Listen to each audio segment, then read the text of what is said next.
Jadi semua manusia itu pasti punya fitrah spiritual, mencari Tuhan dia. Cari Tuhan. Karena ada kewajiban ibadah. Nah, bagi yang sudah menemukan Allah sebagai Tuhannya, maka ekspresi untuk ibadah itu dilakukan lewat apa? Sholat. Itu yang dimaksud Quran surah ke-20 ayat ke-14. Ya, innani anallahu la ilaha illa ana fa'budni. Gimana caranya? Wa aqimis sholata li dzikri. Nah, jadi sholat itu gambaran dari ekspresi, ungkapan dari kebertuhanan kita kepada Allah. Ya. Makanya ketika orang Kristen misalnya, ya, orang Yahudi dan sebagainya, itu ketika mereka pun memahami dengan keyakinannya menyembah Tuhannya gitu kan, atau yang dipertuhankan olehnya, itu ketika diterjemahkan ke bahasa Arab, sholat bahasanya. Bahasanya sholat. Ya, ketika diterjemahkan dalam bahasa Arab. Tapi kata Allah komennya apa? Liyuqarribu indana zulfa. Mereka mencari perantara supaya ingin menemukan aku.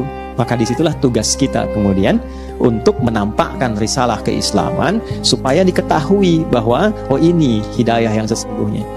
Nah, maka bagaimana caranya? Itu pertanyaan yang kedua. Dijawablah di Quran surah 16 ayat 125.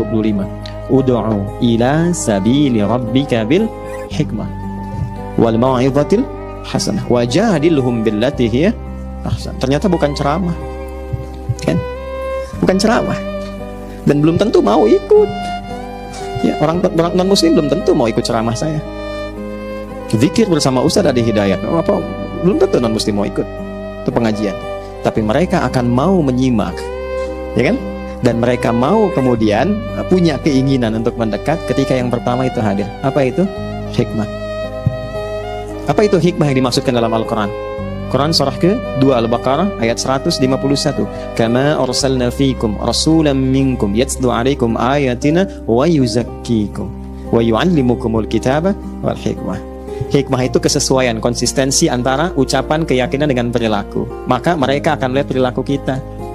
Karena itu Nabi di kalangan, ketika Nabi minoritas, di kalangan masyarakat Quraisy, dakwahnya jarang pakai ayat, pakai akhlak yang pertama. Wahyu itu sesekali turun. Kalaupun turun pendek-pendek. Coba teman-teman lihat karakteristik wahyu Makkah dengan Madinah. Madinah itu Al-Baqarah, Ali Imran. Makkah itu Al-Ikhlas, Al-Falaq, An-Nas, pendek-pendek. Yang panjang apa? Implementasinya, senyum, toleransinya, lembutnya, kebenarannya, argumentasi positifnya. Nabi sedang ruku, kayak tadi ruku tuh. Nabi itu ditaruh kotoran di atas pundaknya itu. Di punggungnya ditaruh kotoran.